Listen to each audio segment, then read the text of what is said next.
Hello, and welcome to the Feeling Good podcast, where you can learn powerful techniques to change the way you feel. I am your host, Rhonda Borowski, and joining me here in the Murrieta studio is Dr. David Burns. Dr. David Burns is a pioneer in the development of cognitive behavioral therapy and the creator of the new teen therapy. He is the author of Feeling Good, which has sold over 5 million copies in the United States and has been translated into over 30 languages. David is currently an emeritus adjunct professor of clinical psychiatry at Stanford University School of Medicine. Hello, Rhonda. I like that trill in your... Hello, David, and welcome everyone to episode 183. The topic today, we're going to talk about how to give feedback about really difficult topics. And specifically, we're talking about how to give feedback when there's elements of racism in the conversation or in our concern about what another person has said to us, or in our worry about how the other person presents themselves to the world. Well, this is a darn good one that I think everyone will relate to from one perspective or another. Why don't you tell your story about your colleague, Kenya? Yes, so I sublet my office to my colleague, who's a licensed clinical social worker and a very experienced therapist. And I'll just tell you his first name, which he gave me permission to use. His name is Kenya. And he has a full-time job, so he only sublets my office on weekends. And sometimes he's there Saturday and Sunday. Sometimes he's just there one of the days.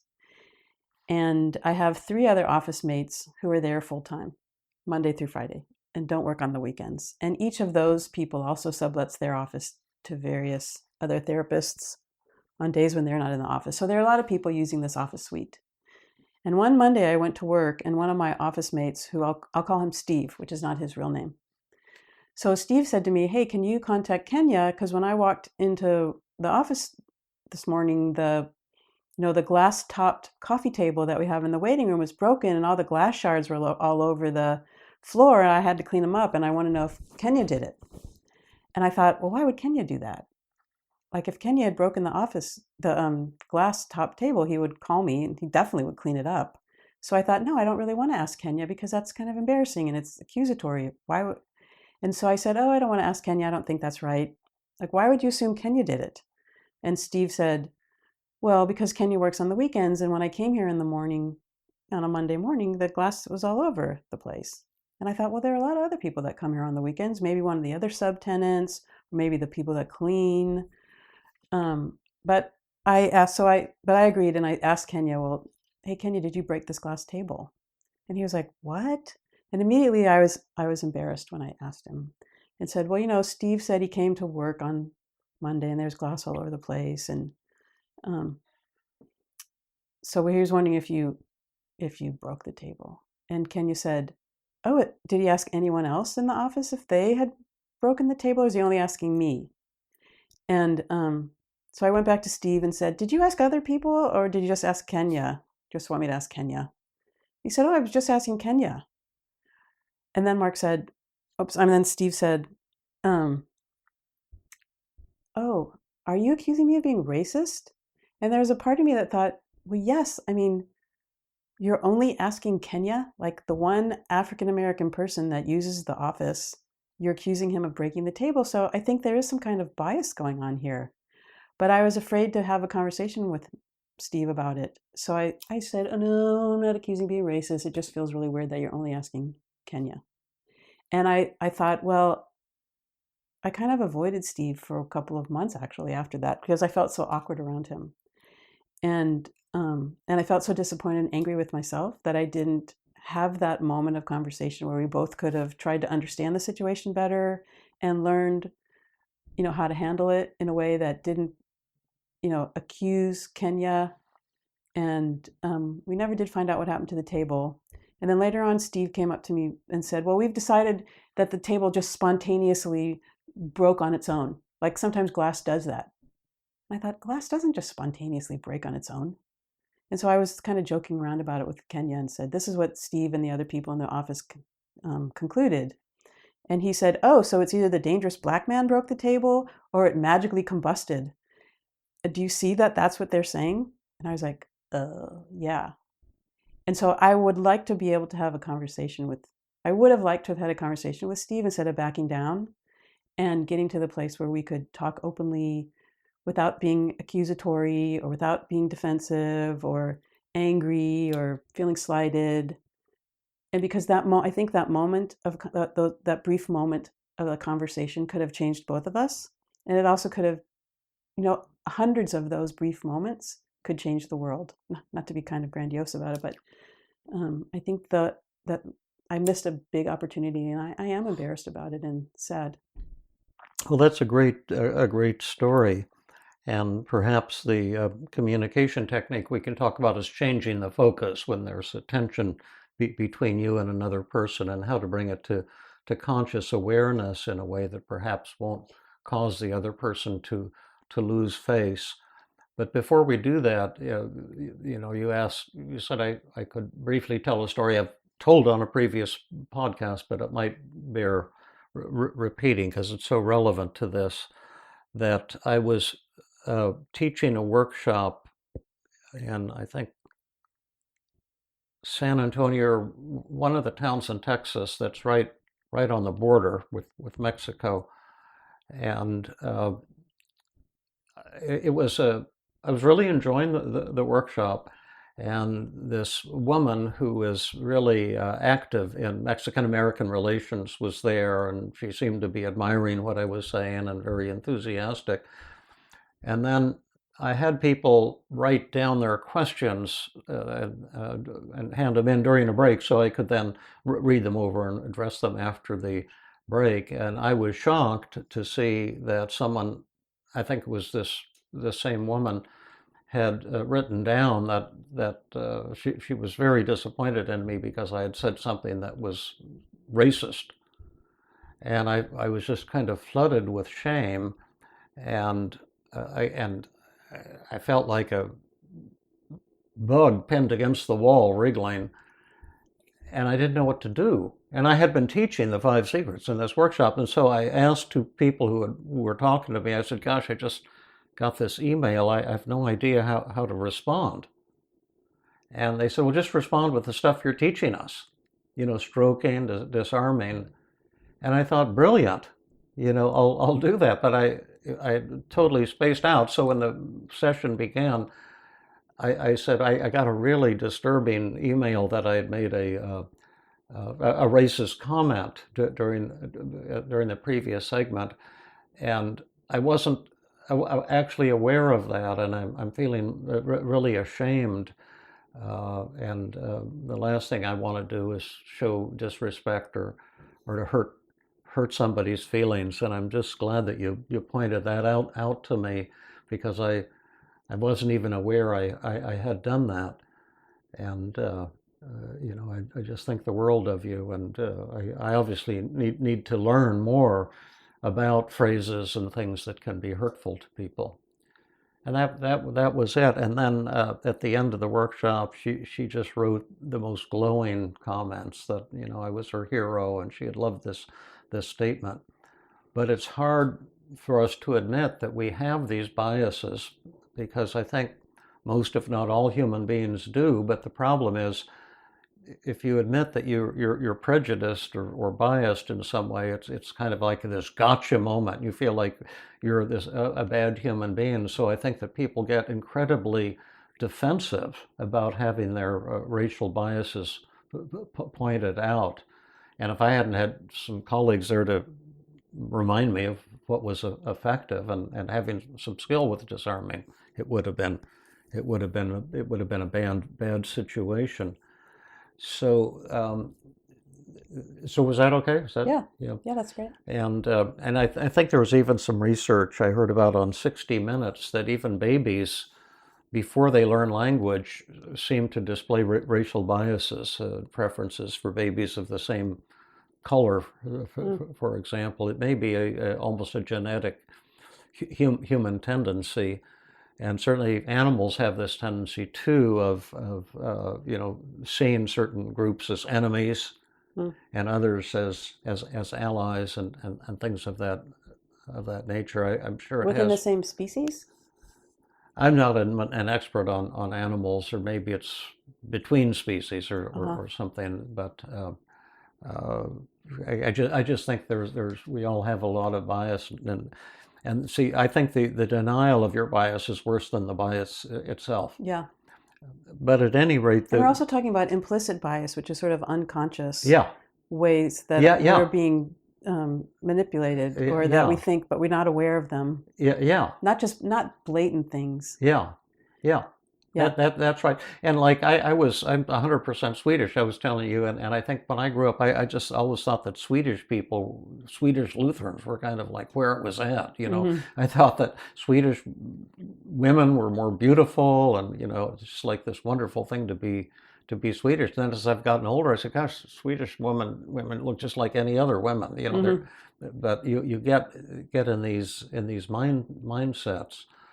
But I think when you use changing the focus, you want to bring the conflict to conscious awareness, just to remind you of the general principles before we practice it, and then let the other focus on how the other person might be feeling, how you're feeling, and to share your feelings in a respectful way, so they do not lose face. And now that's takes quite a bit of skill to do that. And should we take a crack at it? Okay. And so why don't I be the colleague, and you can see if you can raise this issue, and then we can do some role reversals and Okay, stuff. but just as a disclaimer, I'm terrible at this technique, so maybe I do need the practice. But I mean, I definitely need the practice, but I just want So Rhonda wants to know if she can have permission to screw to up here and fail. have that be a wonderful thing for our Yeah. audiences, because Well, that's what we all screw up when we're learning. I mean, I got an A minus last time, and Yeah, I that's had true. to improve my stroking. So keep your ego, check your ego at the door. This is a lot Okay. better. I mean, I don't want to offend people who live in the south part of the United States. The reason this also hit home with me was because I went to Alabama because my son just was commissioned as an Air Force officer. Oh, congratulations on that. Yeah, thank you. And so we toured a lot of museums it was in Montgomery, Alabama. We went to the Legacy Museum and a museum dedicated to Rosa Parks and the bus boycott and and but there was also a lot of markers to the Confederacy. Yeah. And um, so it's just this whole situation with Kenya happened about that same time, where I was really thinking about the history of racism in this country. And um, we have a strong history of treating a lot of people really poorly. And I think if we could learn how to have these kind of conversations, maybe that could change. Okay, with that being said, you be the colleague, and I'll try to do the So change what the was it you focus. wanted to talk to me about, Rhonda? By the Oh, way, do you think Kenya was just denying when he said he didn't break the table? oh, hey, Steve, do you have the time to talk about this? Because I'd really like to talk about it. Sure. Yeah. Um, I'm wondering how you're feeling about this whole topic about Kenya and the table being broken, and Well, I just wanted to find out who broke the table, and yeah, I can see that the table was broken when you came to work on Monday. The glass was all over the place, and I can imagine that must have felt really irritating and kind of angry at the person because you had to sweep it up and get out the vacuum cleaner, and that was the person who broke it should have been the one that cleaned it. I'm, but honestly, I'm feeling a little uncomfortable and awkward that only Kenya was the one that was accused of breaking the table, and I feel bad about that. And I'm kind of wondering if we could talk about what that was like for you, and could you tell me more about that and what it was like for me? Was that it's really irritating and kind of nerve-wracking, and it makes me feel kind of ashamed.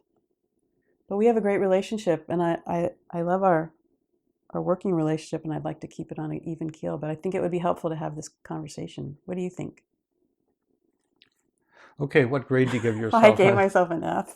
No, uh, no, I didn't think. I thought it was really a good effort, to tell you the truth, and could maybe be improved in a little ways. But I thought you came right up and said that you're feeling awkward and that you feeling bad. asking what it was like for me was good inquiry, and that when you said you've been feeling ashamed and this has been nerve-wracking, I thought that was uh, good, good, good, good I feel statements. I thought the stroking could have been improved a little bit, and then I think when you ask, is this something we could talk about? It's kind of I feel like, yeah, like I'd be glad to do that. I'm scheduled until the end of the month, but I'd rather just have you ask more about my feelings and add a little Okay. bit more stroking. And you want me to take a Yeah. shot at it? You know, Okay. so I'm going to call you Steve, or what am Yeah, I going to call I'm you? Steve. Steve. Yeah. Well, let me I, say it to you first. huh? Shall I say it to you first? No, you don't. You don't need Okay. to. All right. That just I'm feeling a little bit awkward right now, Steve, and I'm wondering if I could talk to you for just a moment about kind of a difficult subject that might be uncomfortable for both of us. The idea would be to deepen our friendship, and open up a little bit about, when maybe there's something bothering you, or bothering me. Would you be open to that?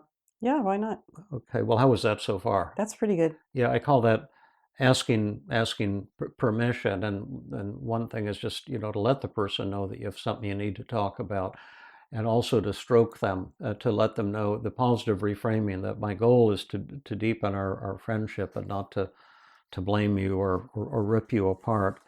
And then I might go on to say, I've been feeling awkward about the broken table, and I was kind of ashamed of asking Kenya if he had broken it, because in retrospect it seemed kind of racist. Like, why are we thinking that Kenya broke it? He's black. There were a lot of other people who used the office who were white. There's the cleaning people. And I just wanted to touch base with you about that, because I've been kind of hiding these feelings, and probably secretly a little bit annoyed with you. And I thought, because I love you to death and respect you so much, that I would mention that I've been having these kind of tough feelings. And uh, you know it's also hard for me, because I feel like maybe I'm accusing you or something of being racist. You asked me that, and to be honest with you, I think we all have some racial biases, and I know I do, and religious, and whatever. But can you tell me kind of what this has been like for you? Because I feel like it's kind of driven us apart, and I'd like to feel really really close to you again. So how was that? That was really good. It was? Hmm. Why? Because you did say difficult things. You Yeah. did say, I've been secretly avoiding you. Um, in retrospect, it seems like, there was a tint of racism, and but then I wouldn't say softened it, but you mellowed it out a little bit when you said, we all have, biases. So you kind of gave permission to continue talking about a difficult conversation. And you gave up. There was no blame. There Yeah. was no accusation or finger pointing or Yeah. a need to defend. You didn't Yeah. create an oppositional relationship for me Yeah, that I had to that's defend the myself. crucial thing. And if I could have added more, in retrospect, or maybe the next round, I'd say, to be honest, I was hurt by the way you were thinking about it, and I know for a fact that Kenya was feeling kind of hurt too, uh, and uh, and it just is sad for me, because I love you to death, and I really love Kenya, and so I'm just feeling kind of hurt right now. Mm, How's that? that's really good. Yeah. And it's choosing the path of vulnerability rather than the path of defiance, and the path of warmth. I think one of the most helpful concepts for me is positive reframing. Not only the way we do it with depressed and anxious people as a treatment technique to get them out of their depression and anxiety, but also the interpersonal positive reframing, this conflict that we're having can bring us closer together. If you put things in that context, there's a whole different feel to the communication. That Okay, I'm if going to say something really embarrassing. Yeah. I never really heard that expression much, and dealing with this conflict will help bring us closer together. And people say that a lot in team. And sometimes when I hear that, I think, well, are they talking about, like, if I said that to Steve, my office mate, I'd be kind of worried that he might be thinking I was coming on to him, or asking for a sexual relationship. And Oh, I see. I Yeah. don't know, maybe that's my own Well, that's something to be experience, but careful of. Then you have to watch your language when doing it with patients too. hmm And then we could have a session on romantic transference of patients. hmm That's the most advanced issue in the five secrets, is when you have a patient who accuses you of coming onto them, or who hmm is coming onto you, hmm how to handle that in a way that the patient won't lose face. So when I say to someone like Steve, who's a colleague or a friend, I like that, I appreciate this conflict, and the resolution of it will bring us closer together. Maybe I would feel more comfortable saying bring us closer together as friends and friendly colleagues, Yeah, so that it's not at yeah, all ambivalent. yeah. I think it's important to spell those things out, because people do get confused. Yeah. Okay. Yeah. Now, do you want to practice it? Okay. So anyway, do you think, Rhonda, that Kenya was telling the truth? I mean, we know the table didn't magically break itself. Right. There's no magical combustion that broke the glass. Well, honestly, Steve, I'm feeling really awkward about this conversation. And, you know, I I'm looking forward to actually having it in an odd kind of weird way, because I hope that having this conversation about this glass table, it seems so small, but it's actually become huge to me. And if we resolve, and actually it's become so huge to me, because of, going to Alabama and visiting other places in the South. It's just so clear in my mind, race relations in this country have been really, painful, to put it mildly, um, for hundreds of years. And not to put things in perspective, this is just a table, but um, I'm feeling really awkward about the broken table, and how, Kenya was the only one that was asked about it. And not only am I feeling awkward, I'm really embarrassed that I asked him about it. And I would love to continue this conversation so that we can resolve things, because to be perfectly honest, I've been secretly avoiding you, or maybe not so secretly, but I've been avoiding you since it was first brought up with me. And I'd really like to touch base with you and bring the feelings out in the open so that we could talk about them. We've been sharing on Office together for 10 years or more. And I love our conversations. I love being able to talk to you about clients and hearing about your family. And I want to have that kind of relationship with you again. So um, I'm really hopeful that you also want to talk about this so that we can resolve it. So can you tell me what it's been like for you? I mean, I think you've noticed that I've been avoiding you. Um, just the whole accusations against Kenya really hurt my feelings, and touched me really deeply. And they also hurt Kenya's feelings. Like, not only am I avoiding you, but Kenya is avoiding you too. Like, we had an office party and Kenya chose not to come, which I felt really bad about, because he's a really great person. And I feel like I'm kind of babbling, but I'm wondering more if we could continue this difficult conversation so we could reach a resolution. I mean, you had asked me before if I thought you were being a racist, and I'm not going to say that you're a racist, but I think we all have implicit biases, and I'd love to talk about yours and mine and get to the place where we have a clearer understanding. What do you think?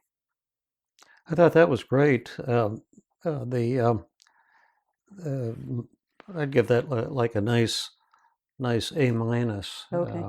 And you said on three occasions, I'd like to continue our conversations. I don't use that Oh, ever. Instead, I just say, can you tell me more okay. about how you've been feeling? Maybe you've been kind of secretly pissed at me too, and I know we've been avoiding this as a potential area of conflict. And I really like the way you said, I've loved our conversations about patience, and your family, and I'd really like to have that back again because I really have tremendous liking and respect for you. Can you tell me what it's been like from your side? You might have felt like I was, accusing you of being racist, and you might have felt hurt and defensive and angry with me too. Tell me how it looks from your side of things. How's that? That sounds good.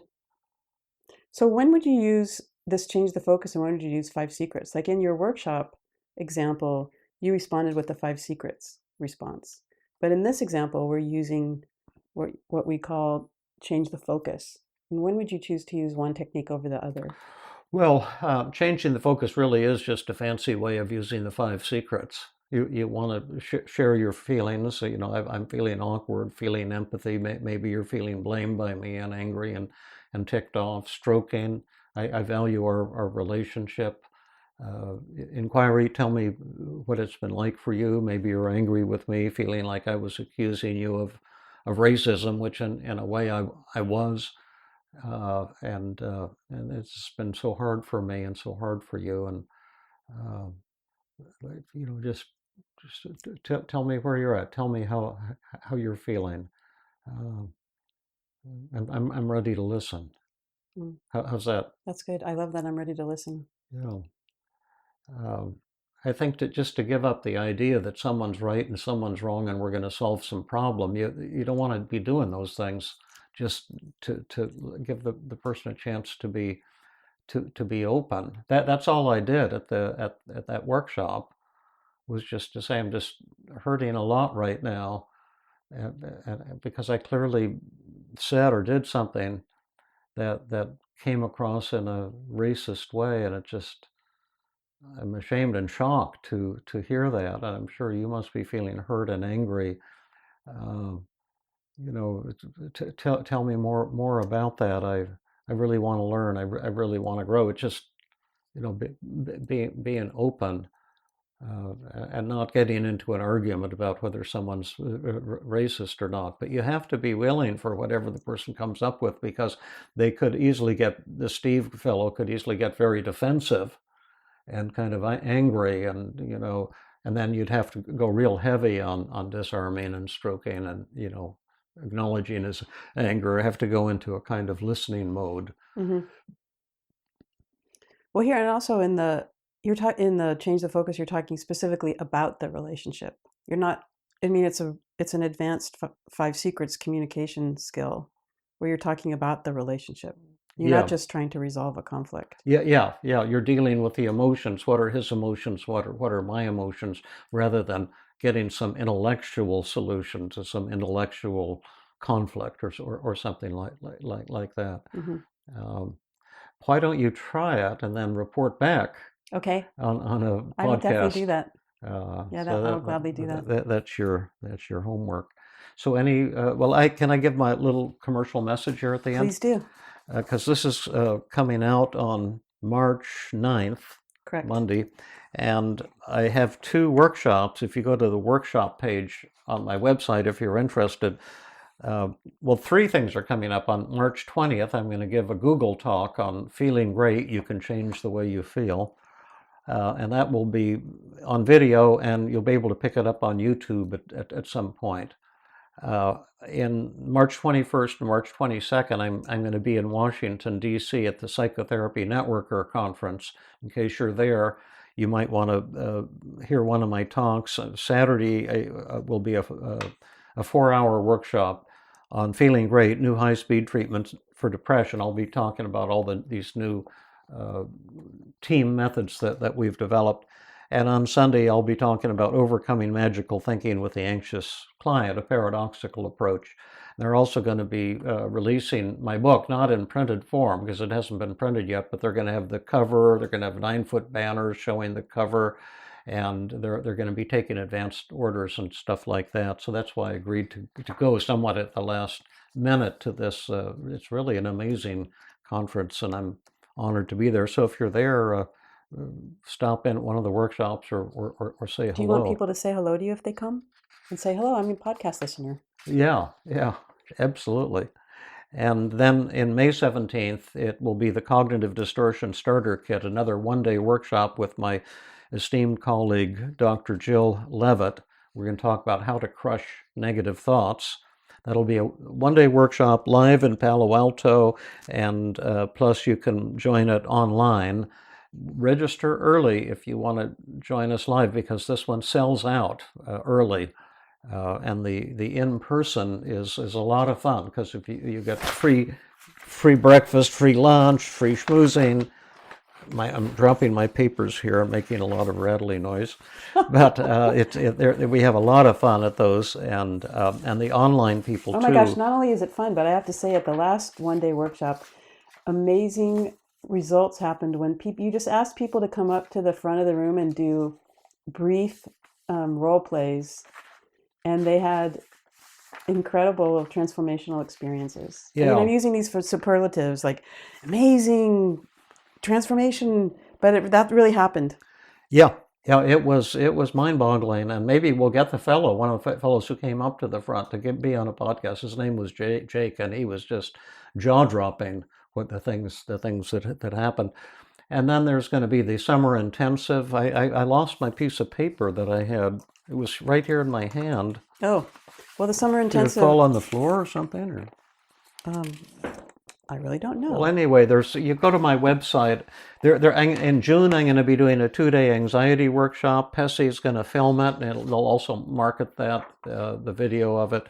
And if you can't come in person, and also in August is my summer intensive on the 5 secrets. What we've been talking about on these podcasts, how to really use the 5 secrets skillfully, and you're going to get 4 days of training with a lot of exercises, because it takes a lot of practice and feedback to get good at the 5 secrets. And then in December, I'll be at the Evolution of Psychotherapy conference in Anaheim, this big mega conference. You should really put that on your calendar too, because there will be probably 5,000 to 7,000 or more therapists, and all the big name people in our field will be there presenting. I'll be giving hopefully some presentations myself. So go to my website, feelinggood.com/workshops. Just go to the upcoming workshop page, and you'll get the links for registration and for further information. Anything else, Rhonda? No, I just really want to thank you for taking on this challenge of how you talk about difficult topics with people. Yeah, it's tough. It's tearing our country apart. It's tearing the world apart right now. Everyone's into, I'm with my people, you're with your people. It's just a worldwide phenomenon of kind of racial hatred, really, and divisionism. And I just hope that the world isn't gearing up for war again, because hatred has been a component of the human psyche for thousands, probably tens of thousands of years, and it's frightening and disturbing, I think, to almost everybody. Yes, it is. And like I said in the beginning, if we can have these moments, one or two of these brief moments added up together, it can create, personal and maybe global peace. Well, that would be fantastic. We'll hear how it works out. Thank you so much, Rhonda. Yes, thank you, Dr. Burns, and to all our listeners. This has been another episode of the Feeling Good podcast. For more information, visit Dr. Burns' website at feelinggood.com, where you will find the show notes for this episode under the podcast page. You will also find archives of previous episodes and many resources for therapists and non-therapists. We welcome your comments and questions. If you want to support the show, please share the podcast with people who might benefit from it. You could also go to iTunes and leave a 5-star rating. The theme music is Gypsy Jazz in Paris, 1935, composed and performed by Brett Van Donsel. I am your host, Rhonda Borowski. We hope you enjoyed this episode. I invite you to join us next time for another episode of the Feeling Good podcast.